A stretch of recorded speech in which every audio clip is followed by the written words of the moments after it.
Hello and welcome to this simulation. Today I did a model of axial compression of the concrete column.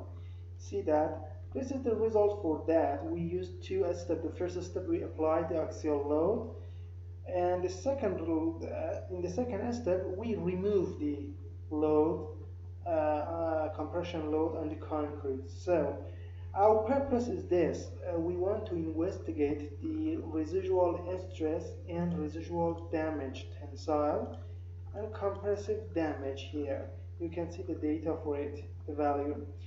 And we want to import this result to the new simulation that the column reinforced with CFRP box, and we increase the load, axial load, to achieve the failure. So this is the first simulation, but in the second simulation, you can see it here. This is the CFRP, the white and the red is concrete, and see that here. Let's me to hold just the concrete part. The stress. This is the stress at the end of the simulation, but at the first you can see it has this residual stress from the previous simulation. The residual stress inside the concrete. See that?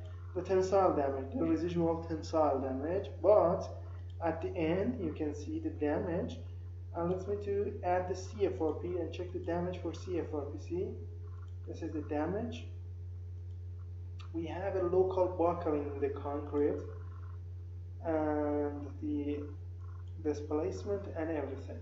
So this is the sequential analysis. In the sequential analysis, the second simulation used the result from the previous simulation or the first simulation as an initial condition for the concrete column. So if you need to learn the sequential analysis in the Abacus, you can come to our website www.abacusfm.com. Find the English tutorials, or if you couldn't find this, you can click here and search a title, this title, and then you will find it. So click on the blue sign, this is continue, and then you will have this title, short explanation about the process and simulation, material interaction steps, everything.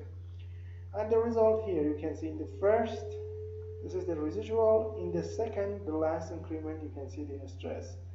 And there are three important points here. The file contains here and pen English video file step by step, and it costs $35 US. If you have Bitcoins, you can pay it with that, but if you have a PayPal account, you can use PayPal. This is a better way to use PayPal account. Send me an email, and then I will tell you about the purchasing through a PayPal account. Thank you for your attention.